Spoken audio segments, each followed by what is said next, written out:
So we're looking at the 6th verse, the 6th pauri today. In the last verse, we talked about this being that is within you, that is not something that you have to create, but it's something that's already there. Guruji in the last verse was talking about thapya na jaa-ee. It's not something to be grown or constructed or made within you. This divine is already there. Kita na hoye, there's nothing you can do. It's not created. Upaa-ee niranjan soy, it's already there, but which part of you is it? It's the part of you that's beyond anjan, beyond maya. It's that very subtle, intangible part of you. Jin sevya ten paya man. Whoever served this, whoever tried to find this, whoever made an effort to be one with this, they've obtained the honor. And then Guru Nanak talks about technique. Nanak gavye guni nidhan. And our technique, the technique recommended by Guru Nanak Dev Ji, is the one of song. Make your life a song of praise.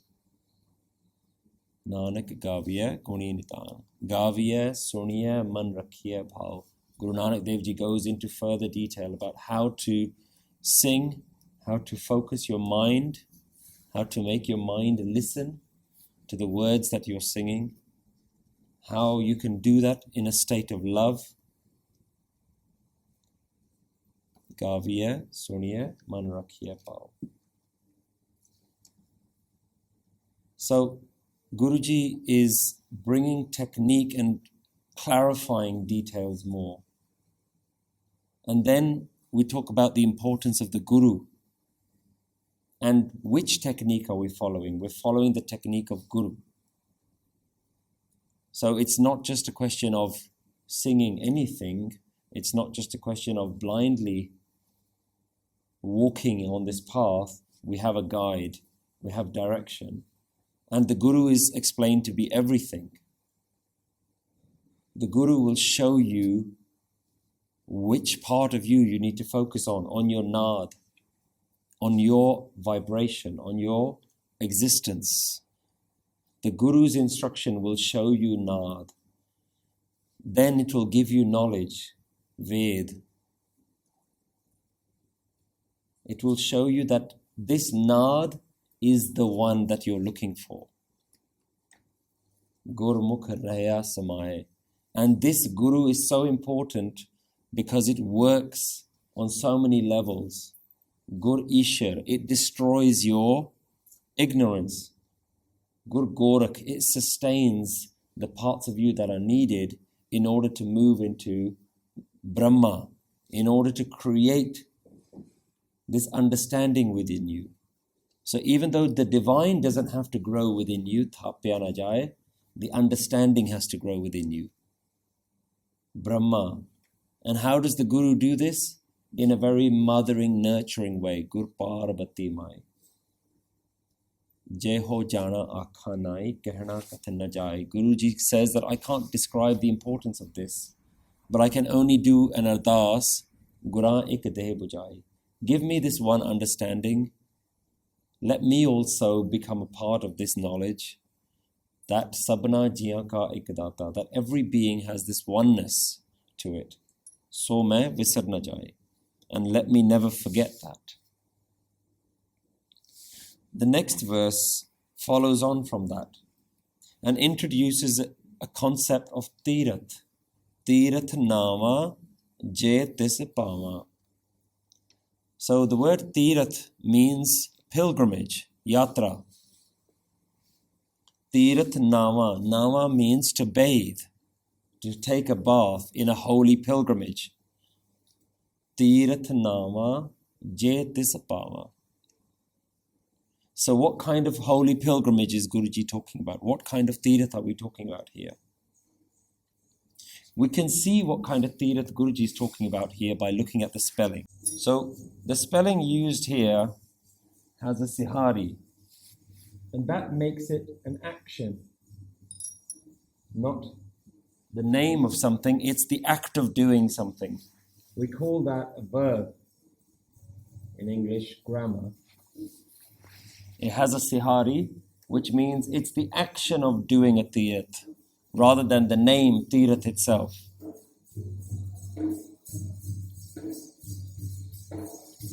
So here we're talking about going on a tirath. Teerath navaa, going on a tirath. So here's some of the other spellings. Teerath, without an onkar underneath it, is plural. Pilgrimages, places, lots of places of pilgrimage. Lots of yatras. Teerath with an onkar underneath it would be singular, which means going on a tirath, on a yatra, on a pilgrimage.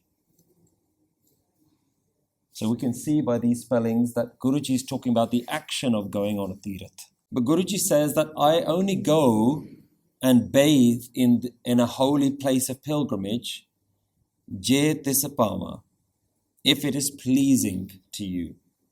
So what do we mean by that? So here we're not talking about any specific religious tirath. Guru Nanak Dev Ji is not talking about the traditional tirath that people know about. The Hindu tiraths, the Islamic tiraths, the main holy places. Guru Nanak Dev Ji is not talking about this. Because if we think about that, there's thousands and thousands of places that every religion has made into a holy place. All over the world, the number of holy places that you can visit based on all the different religions, Guru Nanak Dev Ji isn't condoning any single one of them and saying, go on this one or go on that one. Every religion has made a tirath, and everybody goes on that tirath to wash their sins. Everyone thinks that if I go there, I'll somehow be purified. Somehow my life where I am right now is accumulating some sort of sin, accumulating some sort of dirt. And going on this pilgrimage will somehow clean me in some way, get rid of negativity in myself. But if there's so many places of pilgrimage all across the world, which one is the right one? Which one has the magic touch that will actually do it? So Guru Nanak Dev Ji is not talking about this kind of tirath. In fact, Guru Nanak Dev Ji rejects this kind of thinking, that going somewhere specifically is going to actually have an impact on you. That somehow going to an external place is going to clean the internal. Guru Nanak Dev Ji is talking about a different type of tirath. That there is a way to go on a pilgrimage, but it's not the one that you think of. And there are some other lines in Gurbani that we can use and borrow from to understand what kind of tirath is Guru Nanak Dev Ji talking about. Guru Nanak says on Ang 687, Teerath naavan jao, Teerath naam hai. Guru Nanak Dev Ji says that I go on pilgrimage, but meditation, awareness, naam is my pilgrimage. Teerath naavan jao, Teerath naam hai, Teerath shabad bichar antar gyan hai. Teerath is contemplating the message of the Guru, and it's antar gyan, it's an internal wisdom. So I go on a pilgrimage to find that wisdom deep within myself. Teerath naavan jao, Teerath naam hai. So I use naam, mantra as a technique, and I use Teerath shabad vichar. I use the technique of understanding of knowledge and of mantra to go deep within myself and to pull out that knowledge that's within myself. Teerath naavan jao, Teerath naam hai, Teerath shabad vichar antar gyan hai. So Guru Nanak Dev Ji is talking that there is a way to go on pilgrimage, but it doesn't require your body to get up and leave and go somewhere else. It's an internal pilgrimage. It's internal wisdom. Otherwise, why do people go on tirath? What they're hoping is that I don't have to change myself in any way. I just have to go and do certain actions. And if I do those actions, that somehow I'm going to be purified. So what people do is they go to purify themselves, to cleanse themselves. They're not going for a divine. They're not going to find God. They're going to clean themselves. In fact, what it does is it's actually enhancing your ego. Because then you can say that I've gone and done this. Guru Nanak Dev Ji is making a path that's not about me. You becomes the path. The other becomes the path. The bigger, the divine. Otherwise, it's always about I need to cleanse myself. I need to do something to purify myself, to make myself better. It's an ego preservation technique. It's based on a love for the self. Let me protect myself. Yeah, not a love for the divine. I'm not going to meet my beloved. I'm going to just do what is going to benefit me in the end.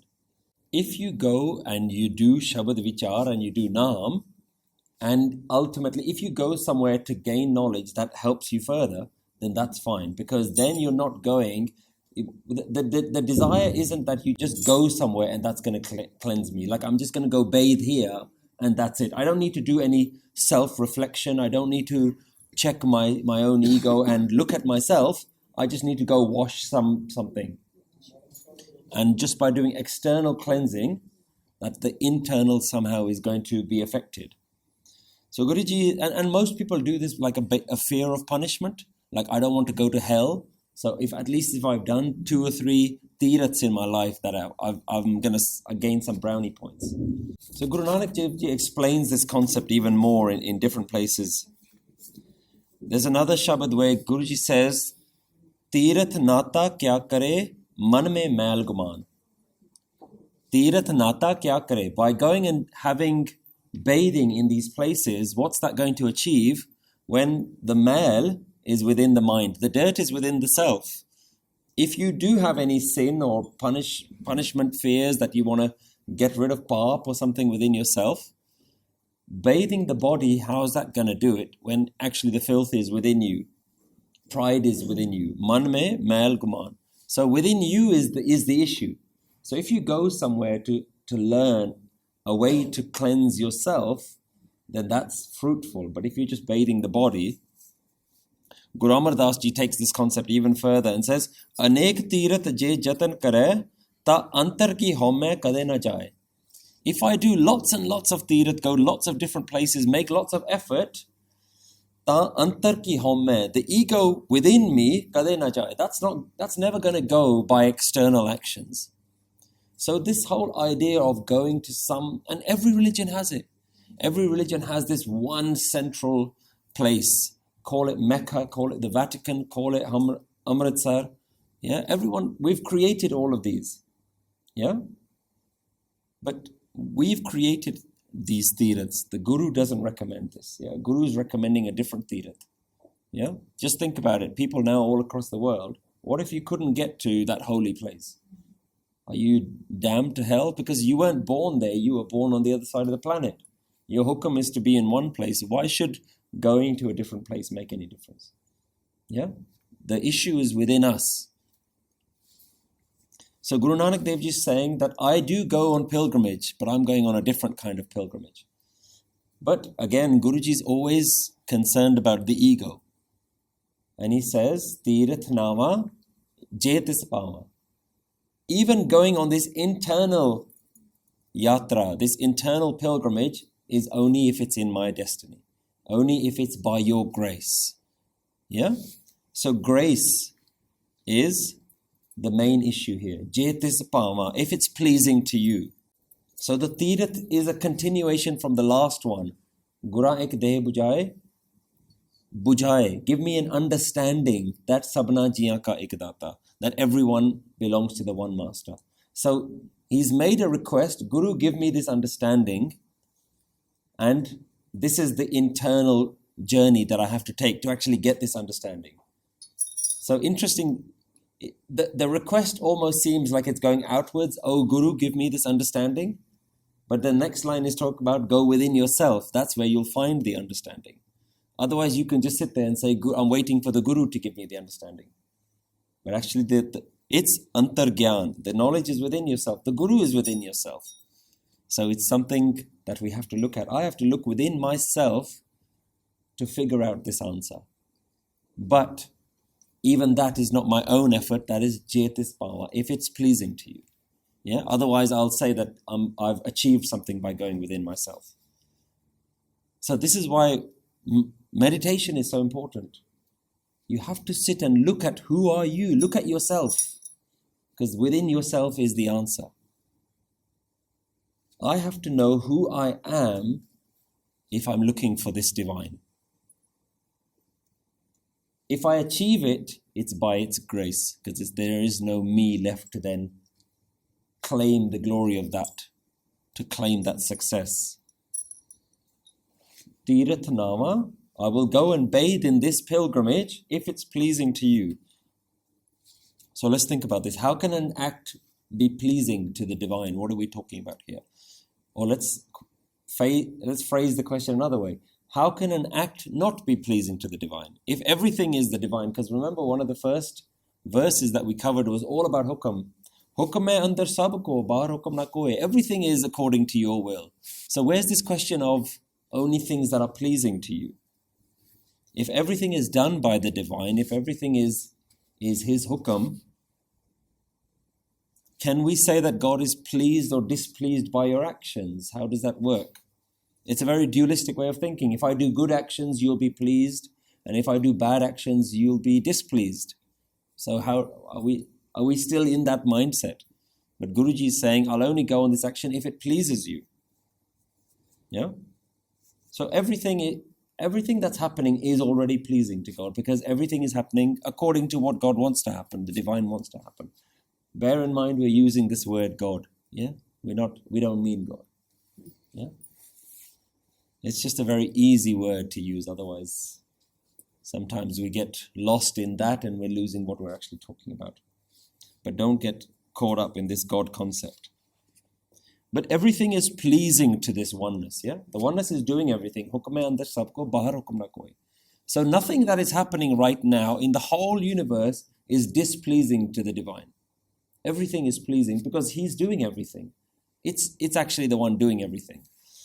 If something was displeasing to the divine, it wouldn't do it. You can't do something that's displeasing. You can't do anything to make God angry. Yeah? God doesn't have these emotions like we do. The divine is just bhaykhaa power par. It's just infinite love. So how can Guru Nanak then say, if it is pleasing to you? What is Guru Nanak talking about? You are alive, that's its will.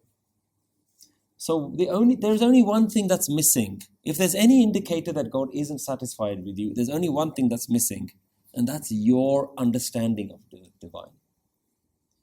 The only thing that's missing in the puzzle is that you haven't understood the divine.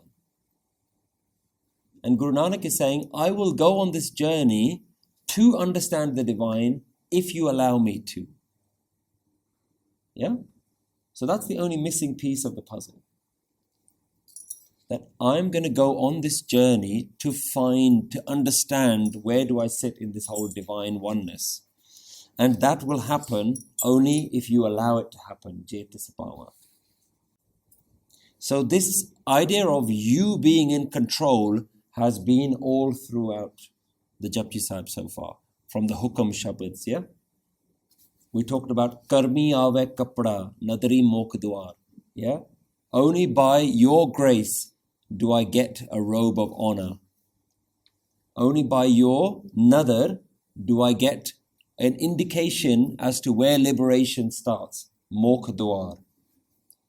So this whole idea that you're in control and I'm not in control seems to be continuing on. So what's Guru Nanak saying here? Teerath navaa, jaytee's power. I will only go on this pilgrimage if you allow it to happen, if it is by your will. Which pilgrimage are we talking about? The internal wisdom pilgrimage.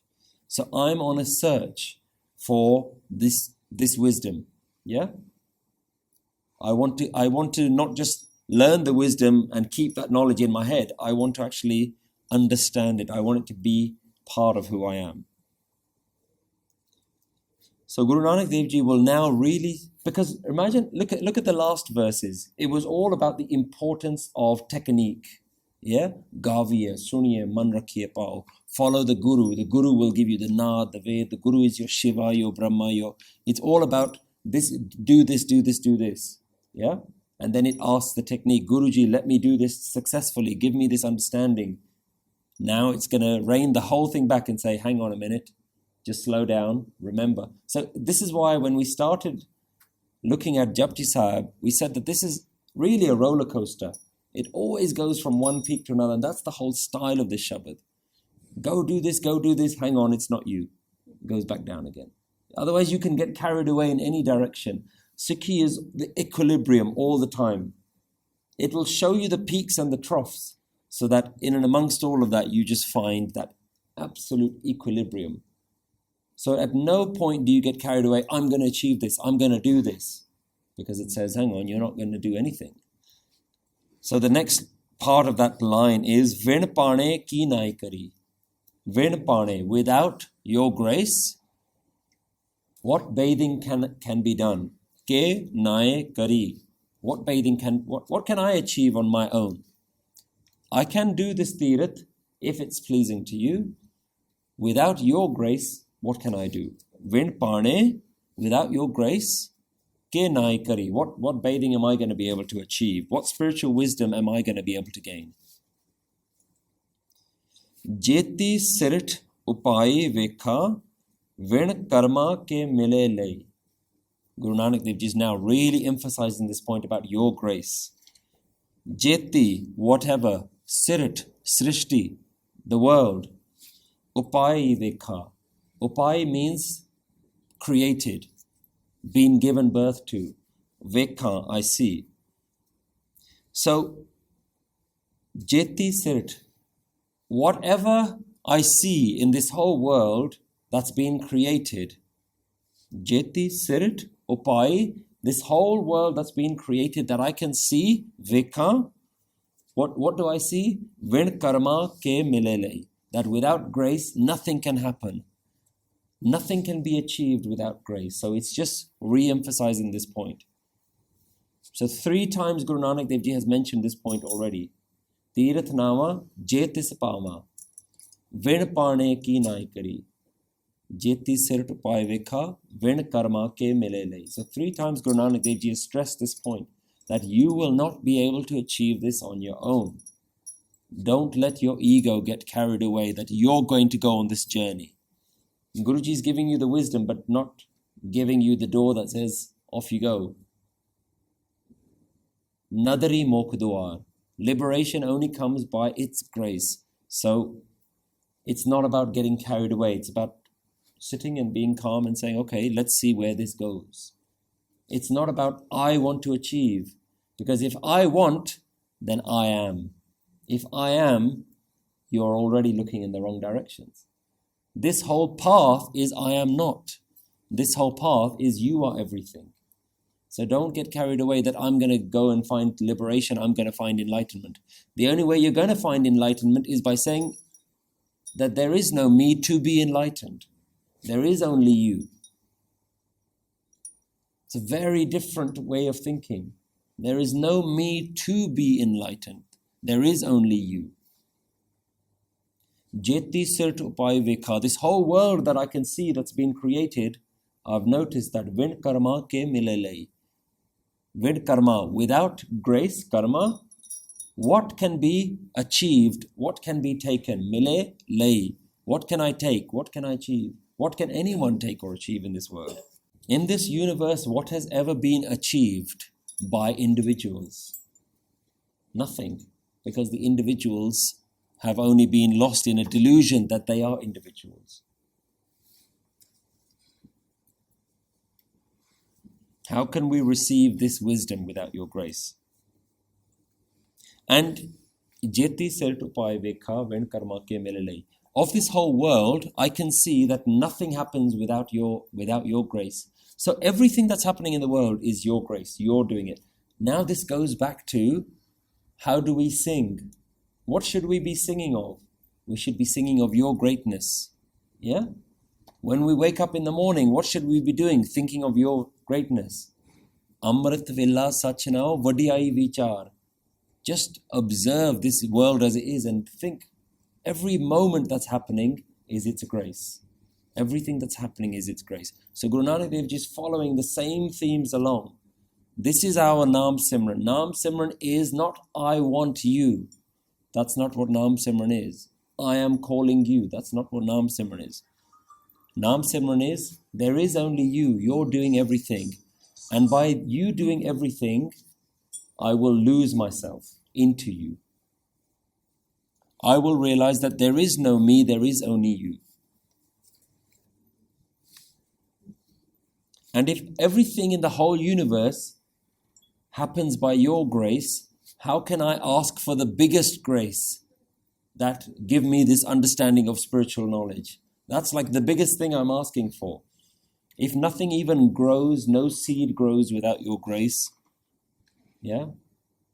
Not a single drop of rain falls without your command, without your grace.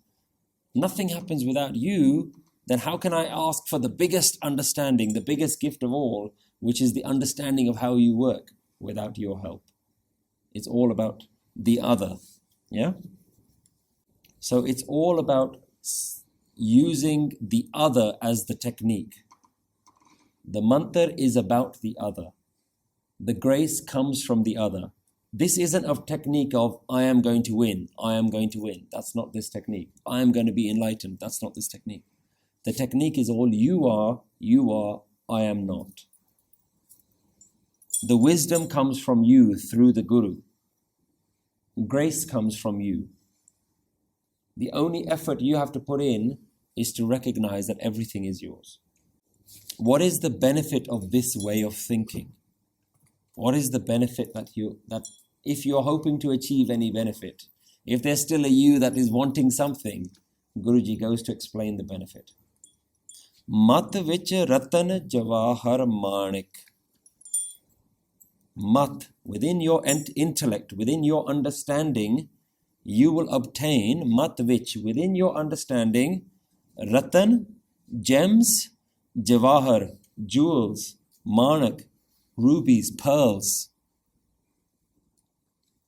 You will obtain everything. The whole universe will start to feel like the greatest riches. But that will all happen within your mind. Jee-aa Gurki Sikh sunee. If we listen to the teachings of the Guru, not by ourselves, our intellect will be transformed. Mat vich, within the mind, will be rubies, diamonds, pearls. These are all metaphorical, yeah? This is not a after you die you will get lots of riches when you go to heaven. This is none of that airy-fairy stuff. If, goes back to the Guru, you can achieve this if jee-aa Gurki Sikh sunee. If you listen to the one teaching of the Guru, Gurki Sikh. Notice this is the first time the word Sikh is mentioned. We call ourselves Sikhs. This is the first mention of the word Sikh. Yeah? But here the word Sikh doesn't mean the person. It means Sikhya, which means the teachings. So the Sikh is defined by the teachings. If we are learners, what are we learning? This is what we're learning. The Sikhya of the Guru. We're learning the wisdom of the Guru. But if the word is spelt Sikh, how do we know? How do we know which Sikh we're talking about? Are we talking about the people? Because you could translate that and say, Jee-aa Gurki Sikh sunee. If a person listens to the Guru. If a Sikh of the Guru listens to the Guru, yeah, Jee-aa Gurki Sikh sunee. If a Sikh listens to the Guru, then they will obtain this. How do we know that we're not talking about the person, the Sikh, but rather the teachings of the Guru? So this is how we know. The clue is in the spelling of the word ik. We covered this last time. Ik is supposed to have an ankar underneath it. It's missing the ankar, which means that it's connected to something. Ik what? One what? What are we talking about? Ik, Sikh. Yeah? Sikh is a feminine word here. So although it's spelt exactly the same, because it doesn't have an onkar underneath it, it's a feminine word. And because this word is linked to this word, this is spelt in the feminine way of spelling this word. Yeah? There's another easier way to understand which Sikh we're talking about here. If the word meant Sikh, the person, that word Sikh is a masculine word. We would say Guru ka Sikh. Yeah? Even if now you're talking to a person, this is Guru da Sikh. Guru da Sikh. That means the word Sikh is a masculine word. Guru da Sikh. Gur ka Sikh. But the word Sikhya is a feminine word. That's why it says Gur ki Sikh. Now let's see how we apply that in other Bani, where we're actually talking about the person. In Sukhmani Sahib, we talk about the person of Sikh. Satgur Sikh ko naam tan de. The Guru gives the wealth of Naam to the Sikh. Gur ka Sikh vadpagi hai. That Sikh of the Guru, Gur ka Sikh, is vadpagi, very fortunate. Yeah? Masculine word. Sikh is a masculine word. Gur ka Sikh vadpagi hai. Here we're saying jee-aa gur ki Sikh sunee. Sikh means the Sikhya of the Guru. So by this we can infer the meaning of what is a true Sikh. A true Sikh is one who listens to the Sikhya of the Guru. So we are defined not by our actions, but whether or not we're listening and applying the meaning of what the Guru is saying. We're not defined by the way we look, or whether we wear all the right Sikh clothes. That doesn't define a Sikh. It's whether you're listening to this wisdom, whether you're applying this wisdom, whether you understand that actually this is nothing to do with you, whether you understand the bigger picture of the oneness, if you're going on this journey to find this oneness. That defines what a Sikh is. The Guru's teaching defines the Sikh. You don't define yourself. You're defined. It's like if you say, I'm a medical student. How are you a medical student? Because I'm learning medicine. If I'm a law student, I'm learning. So the subject that you're learning defines who you are. So we are defined by one thing and one thing only, that are we listening to the Guru? Are we following what the Guru is actually telling us? Or are we listening to everybody else? Is our Sikhi defined by how other people tell us this is what a Sikh is? A Sikh is one who grows their hair. A Sikh is somebody who washes 5 times a day. A Sikh is somebody who goes and does these prayers. Yeah? We're listening to everybody else and trying to define our Sikhi. This is why we're getting lost. We only define our Sikhi by the master of this subject, by the Guru. So a Sikh is one who hears the message, jee gur ki Sikh sunee. If we listen, we apply, and we actually work on this subject. So let's go back to the line. Mat vich ratan javaahar maanik. Within the intellect, within the mat, within the understanding, that understanding will reveal rubies and gems and pearls. Well, what does that mean? What is these rubies and gems and pearls? Guru Arjan Dev Ji talks about this. Anga number 48. Ratan javaahar maanika amrit harka naam. When the Guru's teachings go within you, within your mind will be naam all the time. And that is the biggest jewel. Ratan javaahar maanika is Amrit Harka Naam. Harida Amrit Naam. That nectar-like Naam is going to continuously be going on within you. That awareness is going on. What's the Naam? Sat Naam. This is you. This is you. This is you. This is you. The biggest mistake we can make is that we can see God everywhere, but we don't recognize that this is God as well. Within ourselves is God as well. So within your understanding, your understanding will be transformed.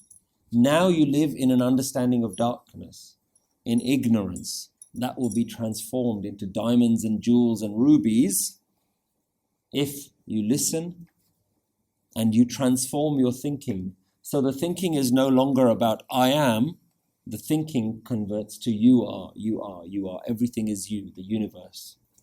So another question. It says, jee-aa gur ki Sikh sunee. If we listen to the teachings, well then it begs the question, well how shall we listen? What's the right way to listen? Because in reality, we've been going to the Gurdwara for quite a long time. We've been listening to this stuff for quite a long time. Are we doing something wrong? Are we listening in an incorrect way? So it says, listen within your intellect, vich. Yeah? Transform your understanding. So what is the mind? What is mat? Yeah? What is mat? Mat means that part of your brain that discriminates between right and wrong, yes and no. It's the part of your brain that's constantly dissecting information. Even now, when I'm giving information to you, your mat is deciding this makes sense, this doesn't make sense. Yeah, it's the part of the mind that discriminates, that says yes to some things, no to something else. It's the part of the mind that decides what to accept and what to reject. So that part of the mind, Guru is saying that you have to focus on that part. Now, what is the barometer that you use to decide what to accept and what to reject? So there's a part of your mind that says, this makes sense, I like this, I don't like this. What that's based on is that, does this stuff work for me? Can I use this? Look, the way the human works, the way all nature works is self-preservation.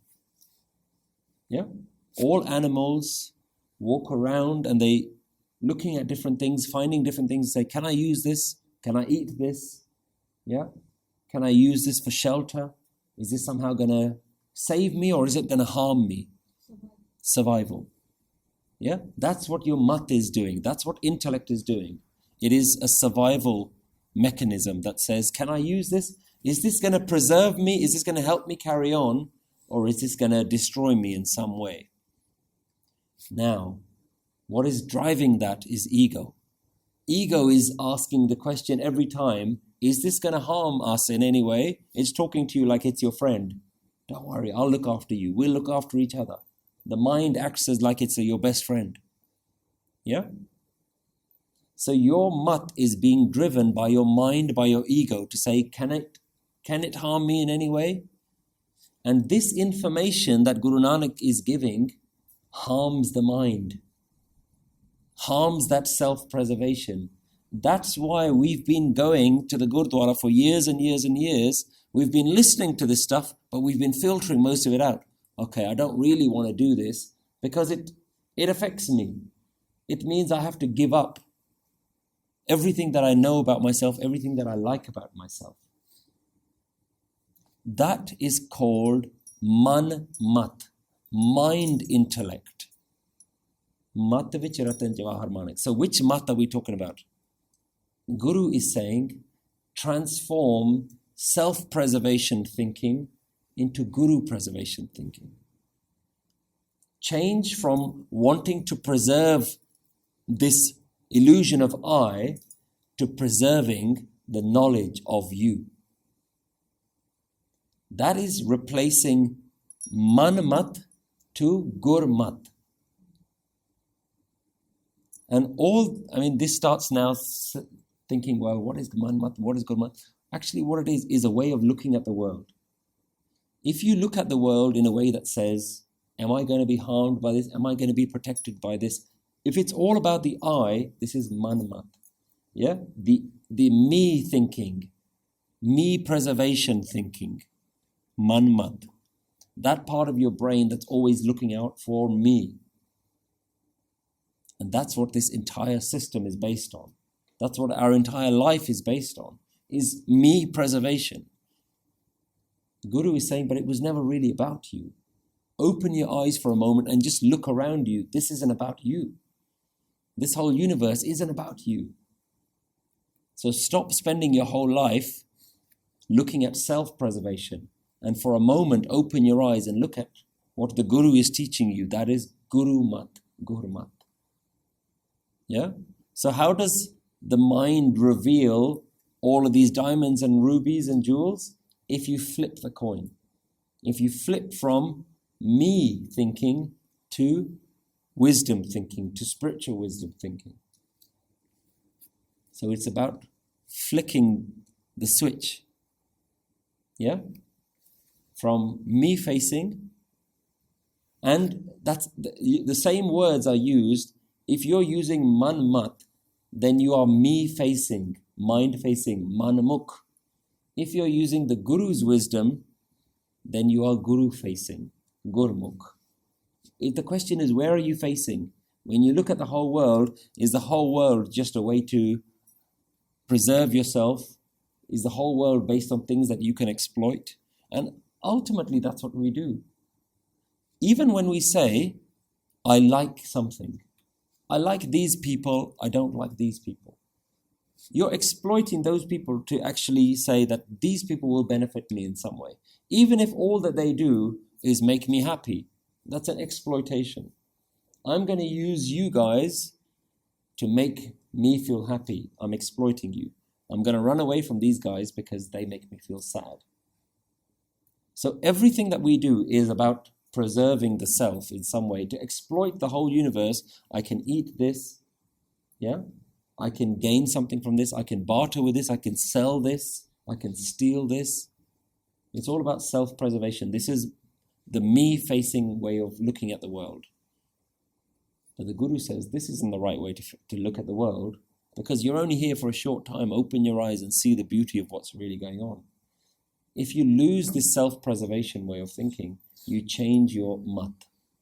From Manmat, self-preservation thinking, to universal preservation. That as long as all of this is around, it's okay. Doesn't matter what happens to this. This is temporary. This is going to go anyway. Body, mind, self, me, I, that's only here for a short moment in time.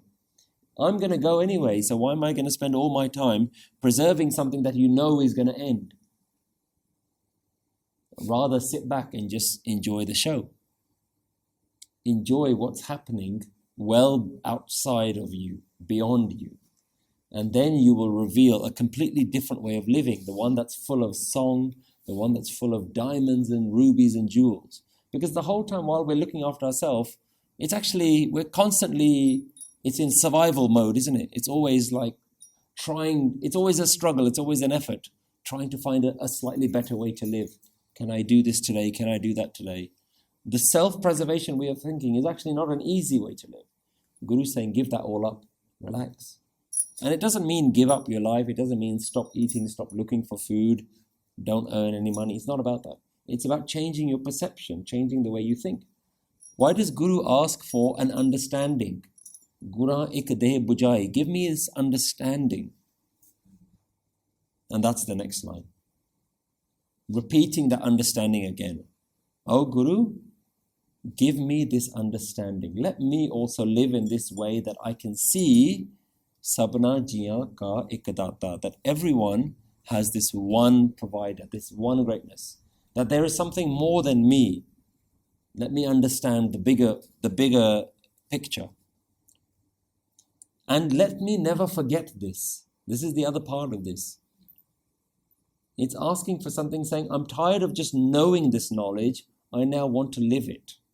I don't want to forget this. I don't want to know it. It's all well and good when we sit in Sangat and we're like, yeah, I really understand this. And then you go into the real world and you forget it all. That's why we keep coming back every week, because we need to remind ourselves. That's why it's so important to have a daily practice. Not just once a day, several times a day. Yeah? Allow yourself to remember. So Guru's saying, give me some way that I don't forget this. So main visar na jaye. So what are we talking about here? How can we not forget it? Is there a technique that allows us to remember this all the time? Because the mind is always going to get distracted, right? Yeah. Now you're sitting, you're remembering, yep, I remember everything is oneness, I get it all. Soon as you're driving, and then you're concentrating on driving, you go home, you start cooking or cleaning, your mind goes into that. So you forget all the time. So this isn't about just remembering all the time. What Guru's asking about is, give me a way that I can see differently. Yeah? I need to be able to see differently. Yeah? Not that I just have this knowledge, because knowledge is like compartmentalized. When I go to work, I switch on my work brain. Yeah? And I switch on all the stuff that's relevant to my job. When I come home, then I forget I don't need that work knowledge. I switch that off. Then I remember the family knowledge and homely things that need to be done in the house. Yeah? So our minds are very compartmentalized. So this is just in a different compartment. This is the religious knowledge. How do we change the compartment of religious knowledge to something that we saw mein visar na jaye, that I may never forget? It's not talking about just having that knowledge throughout the day. It's about actually changing the way we interact with our day. So this is where knowledge is limited. Practice now comes in. Don't just give me this understanding. Give me an understanding in a way that I may practice it at every moment.